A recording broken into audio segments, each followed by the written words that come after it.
Oh yeah. Here we go.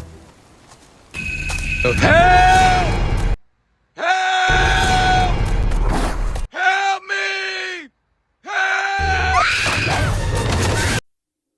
Hili hapa bwana linaanzia huko kwenye kijiji kidogo ambacho kinapatikana kwenye milima ndani ya taifa la Korea Kusini. Ila ghafla na wasili mtu mmoja hivi ambaye ni mgeni. Hapa ni tofauti na ule pale msemo ambao unasema kwamba mgeni karibu mwenyeji apone. Mara baada ya mgeni huyu hapa kufika katika hiki hapa kijiji, kuna ugonjwa wa ajabu ukazuka. Watu wakaanza kupanda na vichana kuua familia zao. Na kati ya watu ambao wamekutana na hii hapa Zahama ni binti mmoja hivi ambaye anafahamika kwa jina la Hijon, ambaye ni binti kipenzi wa Jongo. Aliye binti yake inapokuwa mbaya sana anaona hana cha kufanya. Basi Jongo anaamua kwenda kutafuta suluhu kutoka kwa Mijeon, ambaye anampatia taarifa Jongo kuwa mgeni aliyefika katika kijiji hapo sio mtu mzuri hata kidogo. Taarifa zikasambaa kwenye kijiji hicho kwamba huyo mgeni mwenye asili ya Kijapani kuwa sio mtu wa kawaida. Ni kwa sababu alionekana kila mzogo wa swala, tena macho yake yakiwa mekundu na ya ajabu. Hapo wana kijiji wakawa na sababu zote za kuamini kwamba huyo mgeni ndio chanzo cha ugonjwa wa ajabu ambao umefika katika kijiji chao. Vifo navyo vikaendelea kushika kasi ya ajabu. Watu wameshakata kabisa tamaa, wana matumaini ya kupona hata kidogo. Jongo akaona njia pekee ni kuwatafuta na kijiji ambao ni majasiri na kuanza kufuatilia mienendo ya mgeni ambaye amefika katika kijiji chao. Akaungana jamaa mmoja hivi ambaye anafahamika kwa jina la Yesam.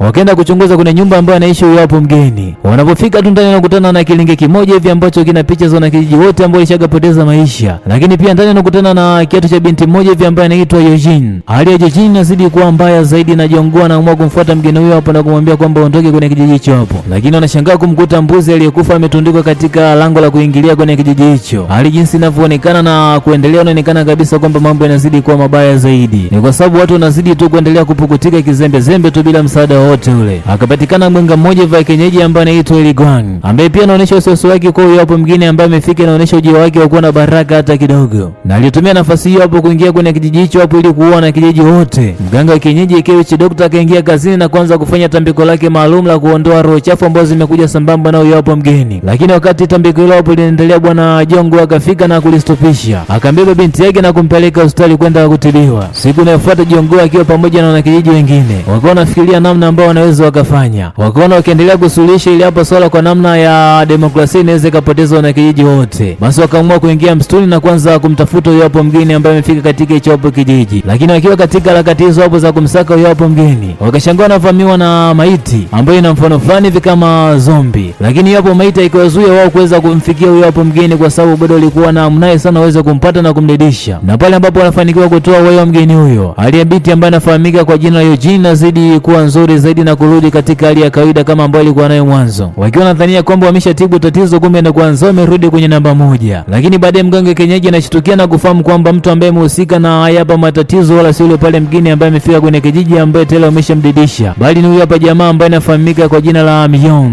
Lakini Myong anatumia nafasi hiyo kumtaarifu Jongo kwamba Myong ndo mhusika mkuu, na yule pale mgeni ambaye amemtoa uhai alikuwa ni mganga tu wa kienyeji ambaye alipewa kazi ya kumuua Myong. Yansamu anapewa taarifa kwamba mjomba wake ameangamiza familia yote. Jongo anapokimbia na kwenda nyumbani kuangalia familia yake, anamkuta hata binti yake ambaye anafahamika kwa jina la Eugene naye yuko nyumbani. Hii ni balaa, mbombo ni ngafu. Shughuli ya kumtafuta mchawi inazidi kuwa ngumu zaidi, ni kwa sababu kila mtu hapo kijijini anamhisi mwenzake kwamba ndio chanzo cha ugonjwa kufika hapo kijijini. Kwa wale ambao wanamtazama Myong kama muhusika, inaonyesha kama vile wanamuonea hivi, ni kwa sababu Myong anasema kwamba binti yake imepandwa na mzuka ambao unataka kuangamiza familia yake yote. Mambo yanazidi kupata moto, na pale ambapo wanadhani kwamba wanakaribia kuipata suluhu, wanajikuta ndo kwanza wameanza mwanzo kabisa. Jongo anapata mshtuko baada ya kufahamu kuwa familia yake imechinjwa na binti yake ambaye anafahamika kwa jina la Eugene.